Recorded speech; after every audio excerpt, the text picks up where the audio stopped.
Absolutely.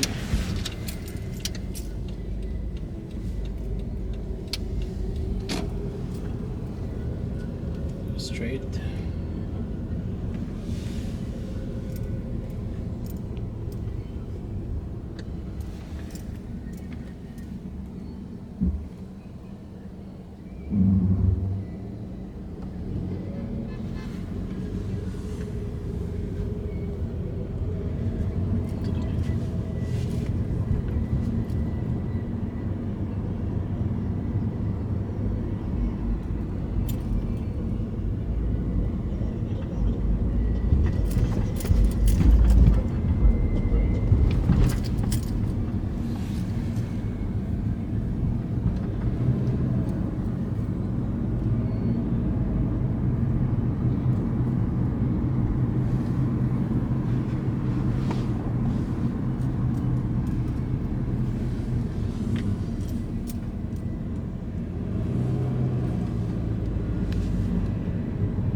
Okay, next block, make a left.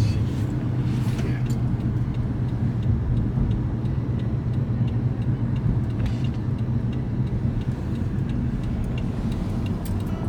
Nice and easy. Yeah.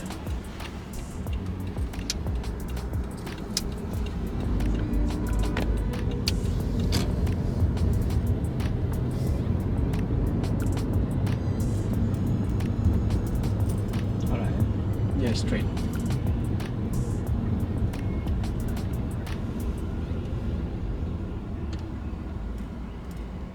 Hello, bonjour la famille. Comme annoncé il y a quelques jours, aujourd'hui j'ai le privilège de rencontrer quelqu'un qui est ici à New York depuis. C'est un Gabonais, un Africain, parce que nous on a une vision panafricaniste. Donc, mais c'est un Gabonais, un Africain né au Gabon. Ça fait un moment qu'il est ici et le gars il est dans l'entrepreneuriat. C'était pour moi l'occasion de le rencontrer pour discuter avec lui de son parcours et profiter de ses conseils. Il partagera avec nous son expérience, son histoire, ses débuts aux États-Unis, comment il a commencé.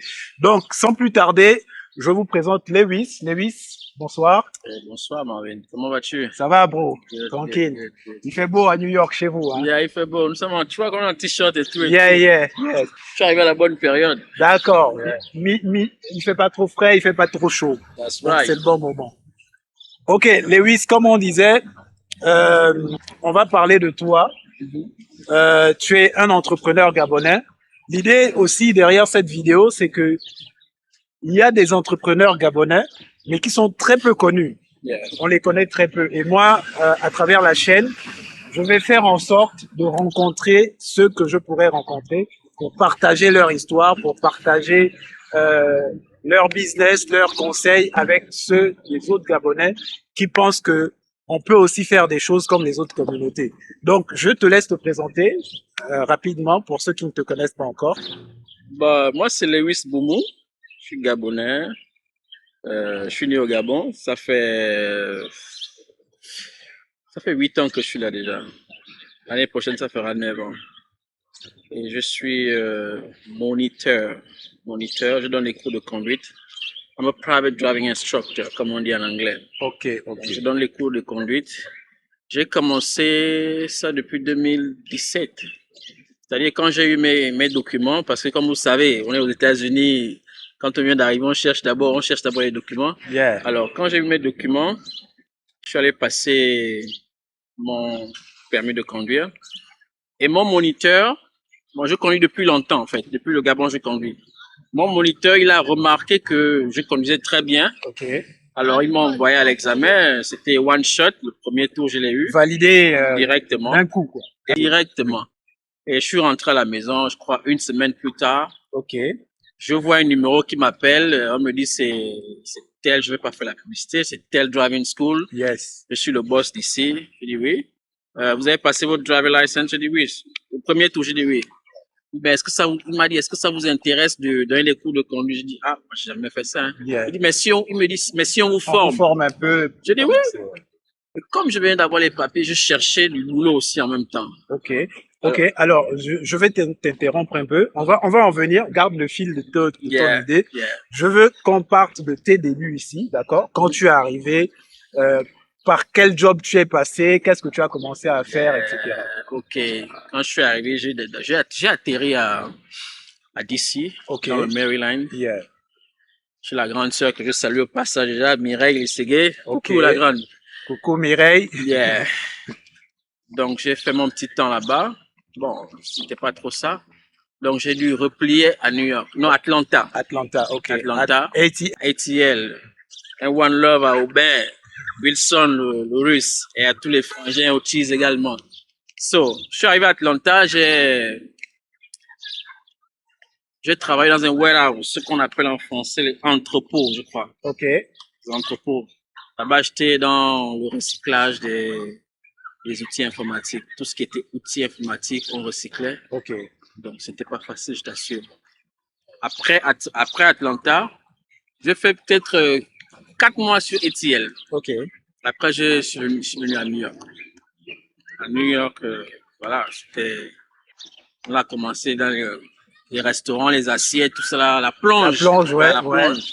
À peu près un passage obligé pour ceux qui arrivent à peine dans une ville. Yeah, c'est vraiment un passage obligé pour certaines personnes qui arrivent dans les grandes villes comme New York City. Ouais. So, Et d'ailleurs, ça même pour les Américains hein, qui viennent des autres États. exactement, quand ils arrivent sur New York, ils passent par ces boulots-là. Ils passent par ces boulots-là, exactement.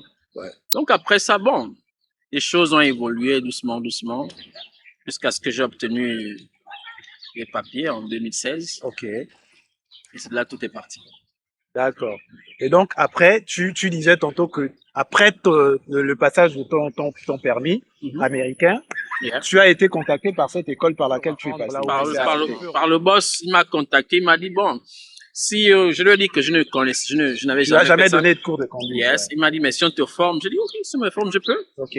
Alors je suis parti, j'ai été formé pendant 3 classes et j'ai vu que c'était easy parce que moi j'aime la bonne conduite. Ouais. Et du coup, la conduite défensive, comme on appelle ça, qui respecte tous les codes, etc. Exactement. Et du coup, voilà, je me suis lancé dans ça. J'ai fait 8 mois là-bas. Ok. Et sans me donner de fleurs, I was one of the best instructors there. Oh, great, great. J'étais parmi les meilleurs. S'il y avait 2, j'étais peut-être le deuxième ou le premier. Parce qu'il est arrivé des fois où, quand un élève appelle, on demande est-ce que Monsieur Lewis est là? Donc, ça, en fait, les élèves avaient la possibilité de choisir eux-mêmes le moniteur. Yes. Ok. Yes. Okay. Et quand on dit que Lewis, il est off, on dit, l'élève dit non, je ne viens pas. Ok, si vous ne venez pas, on va vous charger $15. Il dit non, chargez. Je vais conduire avec Lewis. Yes. Donc, voilà. Et en 2017, j'ai acheté mon véhicule. Ok. Que beaucoup voient sur les réseaux sociaux. Donc, en fait, à partir de ce job-là, tu t'es dit, ok, finalement, donner des cours, c'était pas si compliqué pour toi. Et tu t'es dit, bon, au lieu de continuer à bosser pour ces gars-là, je peux me mettre à mon compte. Exactement. En fait, l'idée est venue de mon collègue, un Dominicain. Ok. Il a démissionné. Il bossait également avec toi. C'était mon collègue. Ok. Il a démissionné. Et puis, de temps en temps, je le croisais dans la rue. Je dis, mais lui et moi, on s'appelait Papa. Il dit, Papa, man, you look good. Il dit, bro, I got my car, j'ai ma voiture, tout ça là. Ouais. Mais il faut aussi acheter ta voiture. Tu vas approcher la communauté africaine et donner des cours de conduite. Je dis, mais... Là, tu te dis, mais le gars, il n'a pas tort, en fait. Oui, je me suis dit, mais il a raison. Ouais. J'avais une petite cachette, comme on dit, un petit saving. Yes. J'ai réfléchi pendant des jours. J'ai dit, bon, je suis allé revoir mon ancien collègue. Je dis, moi, j'ai temps, je veux une voiture. Il me dit, il y a une driving school, une auto-école qui vend une ancienne voiture, enfin, une voiture à eux. Exactement. Et puis, j'ai fait le deal. Yes. J'ai acheté ma voiture, c'est de là que tout est parti. Et je vais aussi dire que je me suis beaucoup plus fait connaître dans la communauté africaine, notamment la communauté burkinabé, Ok. à qui je fais un grand big up parce que ce sont eux qui m'ont fait connaître. D'ailleurs, au passage, excuse-moi de te Yep. couper, on salue toute la communauté africaine de New York et particulièrement celle d'Harlem. Yeah. Je pense à la 116e où je vais régulièrement manger à tous les frères Right. sénégalais là-bas. Donc, Yeah. clin d'œil à vous. Yeah. Alors, donc, c'est ça. Ce sont eux qui m'ont fait connaître parce qu'ils ont une page Facebook Ok. où il y a une centaine d'abonnés. tu Ok. vois. Et donc, en fait, toi, tu publiais par là-bas. Exactement. Voilà, tu communiquais sur la Un page. de mes élèves m'a dit, mais Lewis, après nous là, tu fais quoi? Je dis, bon, rien du tout. Il me dit, on a une page, il faut publier là-bas. J'ai publié et c'est là où tout est parti, quoi. Super. Ouais, mais je continue toujours la promotion du business. Ok. Parce que entre temps, je n'ai pas fait que ça. J'ai fait aussi de la sécurité, tu vois, Ok. Ok. agent de sécurité. Donc, je ne m'étais pas focus sur Le développement de ton business. exactement. Mais après, sur le plan administratif, comment tu gères cette partie-là? Je veux dire, avec les, les, l'État ici, avec New York et tout ça, comment ça se passe? Pour monter une boîte d'abord, si tu peux nous expliquer, est-ce Yeah. que c'est facile? Est-ce que c'est easy? Est-ce que c'est Non, compliqué? c'est pas compliqué, c'est pas compliqué. Il faut juste se faire enregistrer, question, mais il faut juste se faire enregistrer, avoir un ID number, Ok, un numéro d'identification, ok, ce qui te permet de payer les taxes. d'accord, Yeah. Comment on dit ça? Une somme à payer exactement. d'accord. Yeah. Bon, pour préciser, nous sommes en extérieur. Peut-être il y aura du vent sur le son, sur le son ne sera pas de très bonne qualité. Je précise que nous sommes à un parc et il y a beaucoup de vent, donc j'espère que le son sera de meilleure qualité tout de même. Donc Lewis, et maintenant aujourd'hui que ton business est assez, que tu es assis dans ton business, en tout cas tu es assez connu maintenant, Yeah. parce que il y a aussi les retours de tes anciens élèves, il y a le bouche à oreille, etc. Exactement. Donc ça t'a ramené des nouveaux élèves. Et aujourd'hui, tu vis de ce business-là? Je veux dire que oui. D'accord. Et si on parlait un peu de chiffres, la moyenne mensuelle de tes chiffres, quand ça s'est mal passé, quand ça s'est bien passé, tu tournes autour de je veux pas combien? dire mensuel parce que ici, on ne parle pas en termes de mensualité. Ok. Yeah, Ok. je veux dire la weekly, Ok. la semaine, Hebdomadairement. Ok. hebdomadairement. Voilà, il C'est faut savoir qu'aux États-Unis, par exemple, on paye les gens par semaine. En fait, toutes les 2 semaines, on paye le salaire. Donc, c'est un peu comme ça que même les entrepreneurs ici, ils fonctionnent. donc, je peux avoisiner les 2000 et poussières la semaine. Ah ouais? Yeah. La semaine, hein? Vous entendez? La semaine. Yes. Et quand tu jobais, par exemple, pour cette école, c'était quoi ton salaire? Non, c'était 600. Alors, il est passé, et ça c'est très important, il passe de 600 dollars à 2000 par semaine. C'est-à-dire qu'il passe de salarié où il gagnait 600 à 2000 par semaine. Vous voyez un peu la puissance de l'entrepreneuriat, la puissance de se mettre à son propre compte, de bosser pour soi. Comment tu vois ton business dans les 2 prochaines années à venir, par exemple? Mon projet, c'est d'ouvrir une auto-école. Ok. C'est de recruter des gars, former des gars professionnels, parce que je suis pro. Ouais. Alors, j'ai envie d'ouvrir dans les années à venir, je veux vraiment avoir un driving school dans Harlem. Okay. Et là, pour l'instant, tes élèves, c'est uniquement les gens de la communauté afro, les Africains notamment, c'est ça? Non, j'ai un mélange de tout. Ok, tu as déjà été approché par des Américains même Yeah, noirs, blancs. Je teach tout le monde. Super. Blanc, noir, hispanique, tout le monde. Donc ça, c'est justement ça, c'est ta réputation qui est en train de faire les exactement. De faire, ouais. Yeah. Et puis je veux aussi avouer qu'il y a aussi les réseaux sociaux, Instagram, Facebook. Et donc, est-ce qu'aujourd'hui, tu continues de communiquer sur la page des frères burkinabés ou tu t'es créé une page pour la je ne suis plus trop sur la page des frères. Ouais. Parce que là-bas, le nom est déjà resté. Je peux dire ça comme ça. Le nom est déjà resté parce que souvent, je suis là et je vois, me mentionne quelque part. Ok. Je dis, mais ça, c'est qui me mentionne? Ok. Et je vois que c'est là-bas où on m'a mentionné parce que quelqu'un a demandé qu'il cherche un traîneur. Un traîneur, voilà. Ouais. Et je vois que plusieurs personnes me mentionnent Donc, voilà quoi. C'est pour dire que le nom est déjà resté là-bas. C'est vrai que je ne suis pas le seul à le faire. Ouais. Il y a d'autres compatriotes africains qui le font. Parfois, on mentionne d'autres noms, mais je vois beaucoup plus mon nom. Il y a certaines personnes, quand ils m'appellent, ils me disent, on a vu votre nom. Je dis, mais il y a d'autres noms là-bas, mais ils me disent non. Votre nom est apparu beaucoup plus par rapport aux autres. Ok. Ça veut dire, c'est dû au fait des voilà, retours. voilà, ça veut Voilà. dire ce que ça veut dire. Yes, Yeah. yes. Quand tu es bien noté par les élèves, évidemment, les Exactement. retours sont favorables. Yeah. Et les élèves disent que je suis très strict. Ça, ce n'est pas faux. Oui, mais Ce n'est pas faux. si, Tout le monde si le on dit. ne met pas de la discipline et de la rigueur, Yeah. on ne réussit pas dans ce qu'on fait. That's Et un right. élève qui vient prendre des cours chez toi, il est obligé de se conformer à ta rigueur. Yeah. Après, on est aux États-Unis, tu vas pas enseigner aux gens à conduire sans respecter les Yeah, principes, les règles de la c'est la ça. circulation. Yeah, c'est ça. Donc, et en toute chose, la rigueur, c'est ce qui mène à la réussite. La je petite pense. histoire, il y a un de mes élèves, je crois qu'il doit passer son driver license next week. Ok. Il m'a dit, il n'y a pas longtemps, il me dit, Monsieur Lewis, si vous étiez à l'examen, beaucoup de gens allaient échouer. Je dis, pourquoi? Il me dit, parce que vous êtes très dur. Et j'aime ça. Je dis, ok. C'est Ouais. bien comme ça. Oui, parce que en fait, en quelque sorte, c'est cette rigueur-là aussi qui les aide à avoir l'examen. Exactement. Parce que ils sont tellement déjà entraînés sur les règles, sur la rigueur. Quand ils arrivent là-bas, ils ne font qu'appliquer ce qu'ils ont appris. Yeah. Yeah. Et d'ailleurs, je rigolais, j'ai vu ça sur tes statuts WhatsApp, où tu avais un ancien élève à toi qui t'a accroché et qui parlait un peu de la façon dont tu lui donnais des cours et tout ça. Yeah. Je pense que j'ai vu ça sur tes statuts il y a 2 semaines. Oh ouais. Non, c'est quelqu'un qui me l'a recommandé. Ok. Yeah, Et ce jour-là, toi, tu étais en train de donner un autre cours quand tu tombes sur lui ou bien comment ça s'est passé? Non, j'étais en train de circuler? circuler avec un compatriote. Ok. Yeah.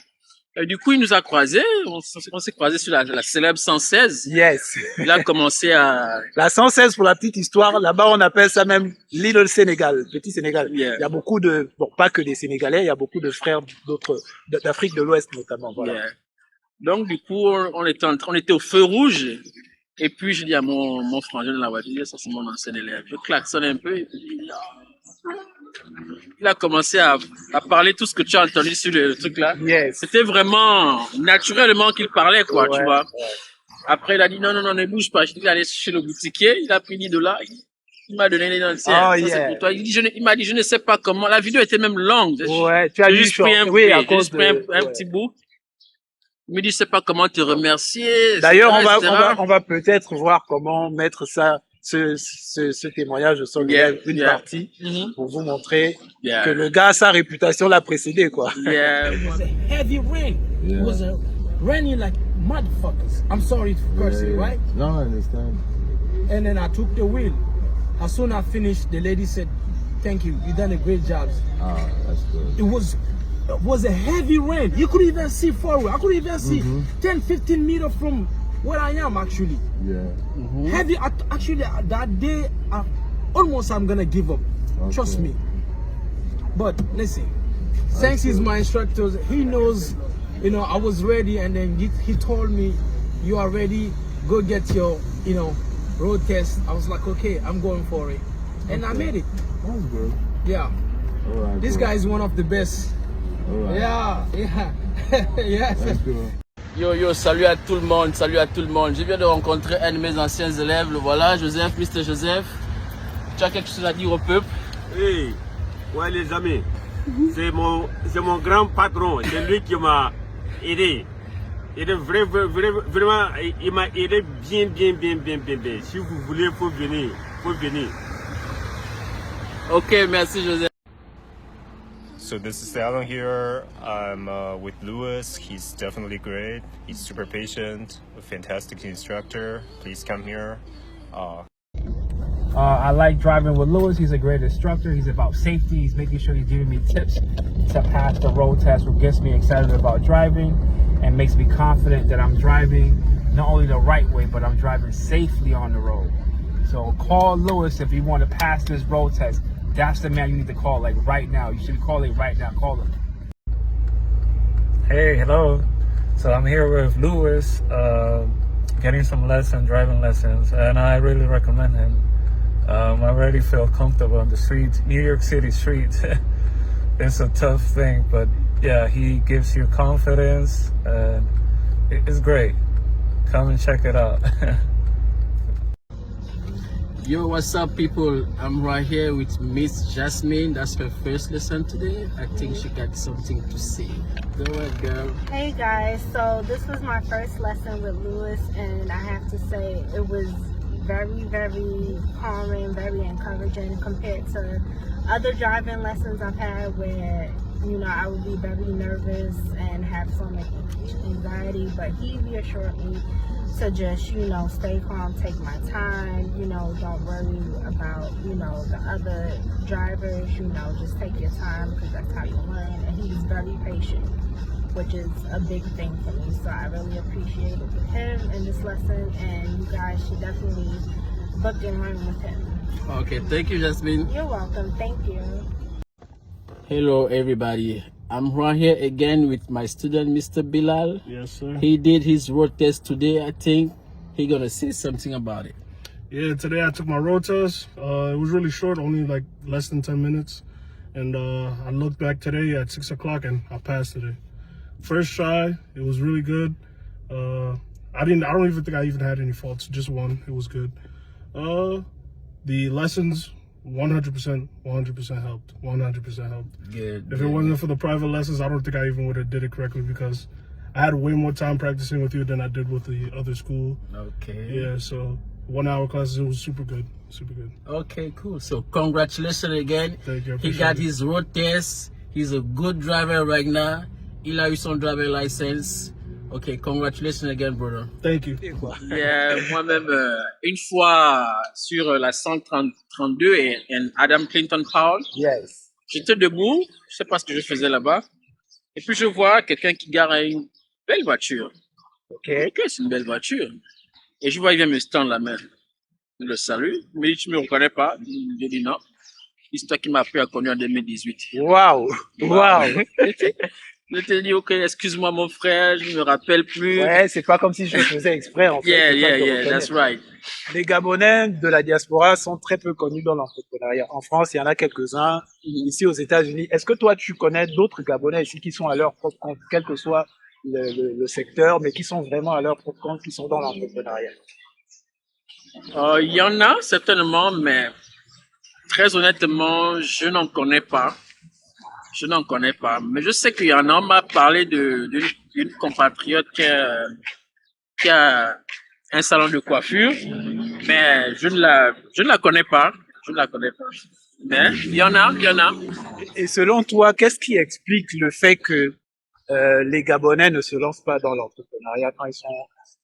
Enfin, ils préfèrent le salariat ou à ton avis, pourquoi beaucoup ne se lancent pas en fait? Bon, il faut noter aussi que je vais parler pour New York City. Ok. Okay? New York City, c'est vrai, peut-être qu'il y a des Gabonais qui sont dans l'entrepreneuriat, mais comme je te disais, je n'en connais pas. Ok. Je n'en connais pas, mais quand j'étais à Atlanta, il y a beaucoup de Gabonais qui sont dans le business. Dans le business. Ok, ok. Il faut savoir que les États c'est très différent. Ouais. New York, c'est un endroit, on ne peut pas se permettre de louer un truc ici n'importe comment, parce que c'est cher. Ça coûte cher. Ça coûte très cher. Mais à Atlanta, j'ai des frangins, des frangines qui sont propriétaires de restaurants, de salons de coiffure, de stations, gas station, stations d'essence. Yeah. Yeah. Il y en a beaucoup là-bas. Mais est-ce que tu ne penses pas que le problème des Gabonais aussi, c'est qu'ils ne sont pas assez, j'ai envie de dire, ils ne sont pas solidaires. Parce que tu vois, à la 116e par exemple, tu as le gars, ils ont un local, ils prennent ça ensemble. Il y en a un qui fait salon de coiffure.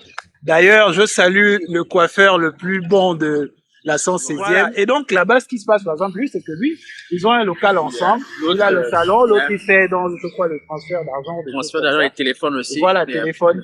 Et pourquoi nous, on peut pas arriver à ça, par exemple? C'est dire, on se met ensemble, on loue un espace et on fait du coworking.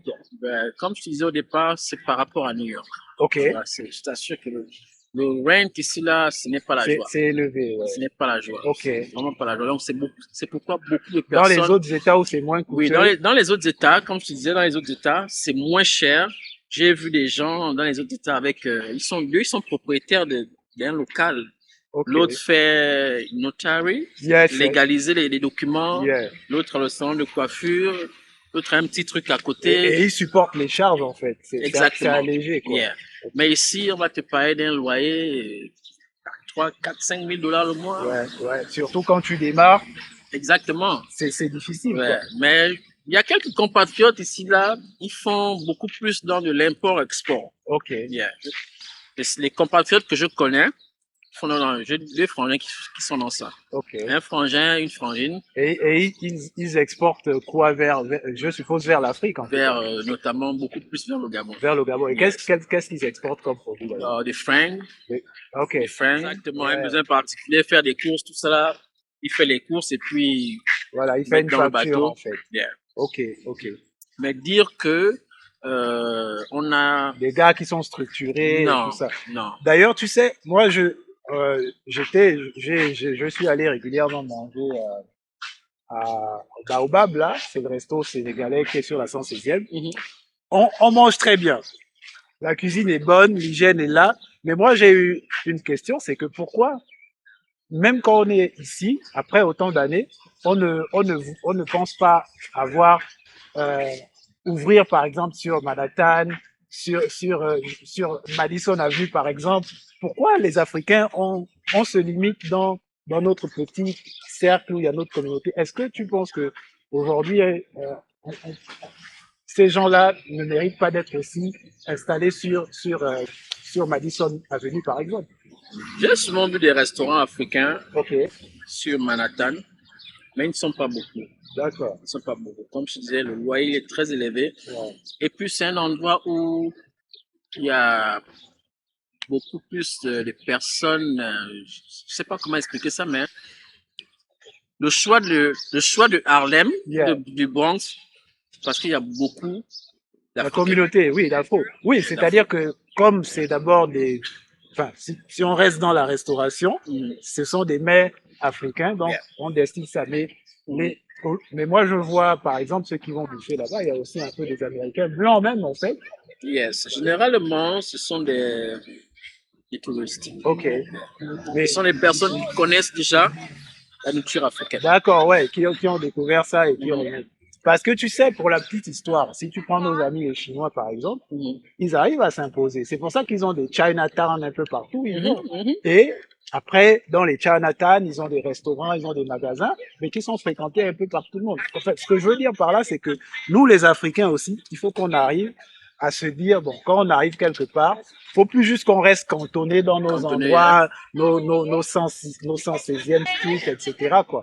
Faut qu'on ait à terme une vision en se disant, ben, nous aussi, on a droit à une place sur Madison Avenue, par exemple. Normalement, comme je disais, j'ai déjà vu 2 ou 3 restaurants.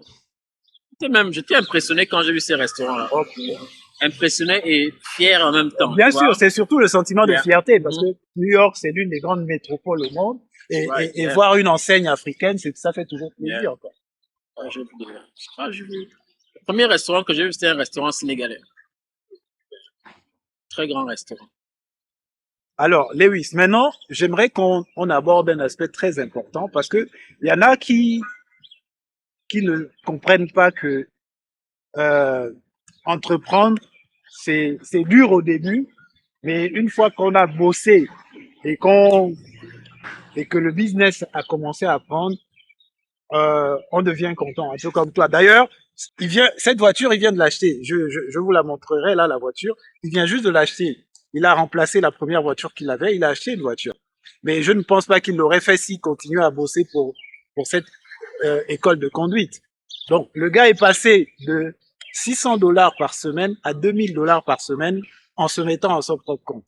Et là, du coup, j'aimerais que tu dises un mot à ceux qui veulent se lancer, mais qui ont peur des challenges, en fait. Qui ont peur. C'est pas facile pour tout le monde, mais comment toi, par exemple, tu as réussi à surmonter les difficultés au début? Peut-être que c'était les derniers $50 que tu avais en poche, il fallait que tu prennes de l'essence, etc. Comment tu gérais tout ça au début? Et ça va servir de conseil à ceux qui... Voilà. Ouais, je vais dire, c'est très important de dire à ceux qui veulent se lancer de ne pas avoir peur. Yeah, Il faut vraiment se lancer. Il faut vraiment croire. You have to believe in yourself. yeah. Ils doivent croire en eux, eux-mêmes, tu vois. yes. Si tu as un projet, mon frère, ma soeur, lance-toi. Ce ne sera pas facile. Ouais. Moi, je t'assure que j'ai commencé avec 2 personnes.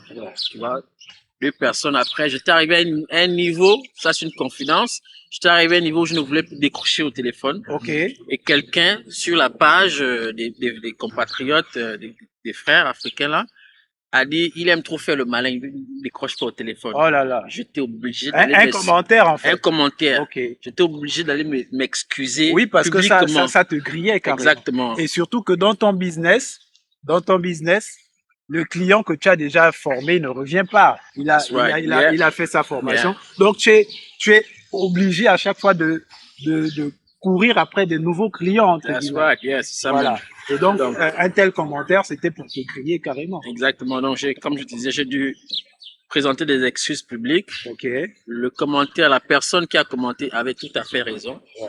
Ouais, parce qu'à un moment, Et pour quelle raison tu ne voulais j'étais plus submergé. décoller? J'étais submergé des appels. OK, Un- OK. un En fait, tu niveau- avais du mal à Exactement. schedule tout ça, quoi. Exactement. J'étais submergé. À partir de 17h, je ne prends plus aucun appel. Et maintenant, aujourd'hui, par exemple, comment tu organises ça? C'est-à-dire que quand tu regardes ton planning, quand un nouvel élève te contacte, comment tu gères tout ça? Comment tu le programmes? À l'époque, je faisais tout vraiment Oui, au début. au début, Il n'y a pas de structure. je faisais tout seulement au téléphone. Ok, d'accord. Je ne Yeah. notais rien. Yeah. Là, maintenant, j'ai un bloc-notes OK. où je note tout et je communique beaucoup plus avec mes élèves sur texte message. OK. Parce que je ne peux pas enregistrer tous les numéros. Non. Donc, je communique avec eux sur messagerie. On cale. Si j'ai 5 élèves la journée, je les note sur mon calepin. Et puis, je mets tel, Marvin, je le prends à 12h. La seconde personne, peut-être à 13h, 14h. C'est comme ça, quoi. D'abord, OK, ça tombe bien. Moi, je vais te partager une superbe application. D'ailleurs, pour vous aussi, si ça vous intéresse, l'application va s'afficher en description et je mettrai le lien. Une superbe application qui va te permettre de gérer tes élèves. C'est-à-dire que tu vas pouvoir, c'est un peu comme Telegram, mais en mieux, en fait. Yeah. Donc, dedans, tu crées plusieurs groupes et dans ton groupe School, Driving School, par exemple, tu vas juste à chaque fois rajouter le nouvel élève par son email, son adresse mail, et il a accès à toutes les communications, donc tu partageras, tu communiques là-dessus. C'est plus light, Yeah. et tu n'as pas besoin d'enregistrer un numéro dans ton téléphone. Voilà, donc je partagerai ça avec toi et avec ceux qui nous suivent également. Ça te permettra également de mieux automatiser la gestion de tes clients, en fait. Il y a ceux qui veulent se lancer. Mes frères et sœurs, ne vous découragez pas, lancez-vous. Même si c'est avec 300$, 200, 500$ que vous voulez démarrer le business, lancez-vous. Lancez-vous. Les débuts ne seront pas faciles. Yeah. Rien n'est facile. Mais je vous assure que quand ça va prendre, vous allez dire thanks God, merci, Dieu merci. Yeah. Ouais. Parce qu'en plus, c'est ça, parce que, enfin, moi, je prie beaucoup et je crois que toi aussi. Yeah. Et quand on fait quelque chose en associant God, Yeah. ça finit par marcher. Quels que Toujours. soient les obstacles Yeah. qu'on va rencontrer, ça finit par marcher. Ça finit toujours par marcher. So, pour ceux qui sont aux États-Unis, frères et sœurs, vous êtes dans un pays d'opportunités. So, saisissez cette opportunité.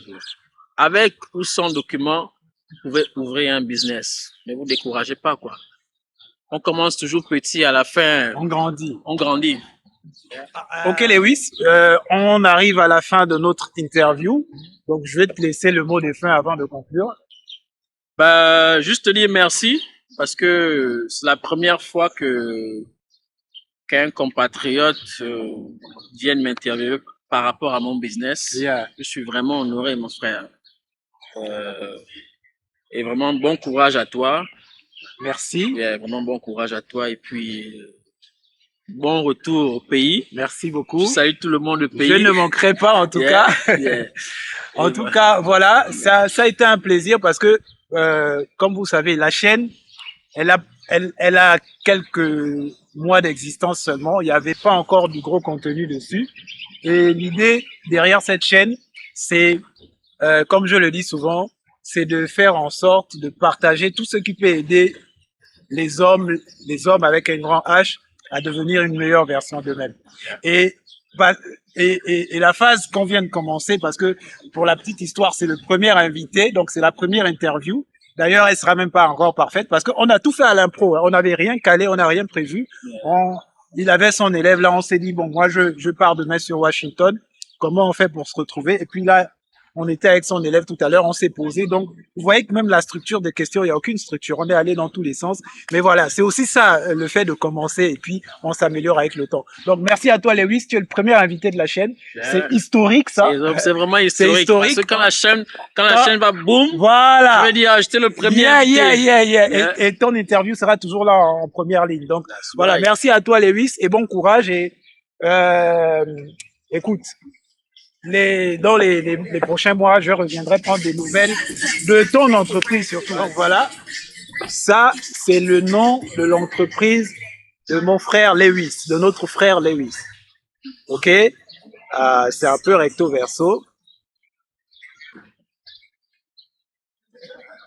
Voilà. Vous allez sur Facebook. Vous abonnez massivement. Je te laisse peut-être. Vous pouvez aller sur Facebook, vous abonner massivement. C'est Lewis Private Driving Lessons. Voilà. Il y a tout là. Toutes les informations sont là. Abonnez-vous massivement pour ceux qui sont à New York, dans les États-Unis, en Afrique, un peu partout dans le monde. C'est aussi ça, soutenir l'activité des compatriotes africains. Merci à vous. Bonne chance à tout le monde. Voilà, vous savez, je vais également mettre tous les liens vers la page de Lewis là en description et vous pourrez aller liker la page et suivre au quotidien son activité. C'est tout pour cette vidéo. Merci d'avoir regardé. Merci et on se retrouve pour les prochaines interviews avec d'autres compatriotes, des Gabonais non seulement, mais aussi des Africains, pourquoi pas, parce que moi je porte l'Afrique dans mon cœur. Donc peace out.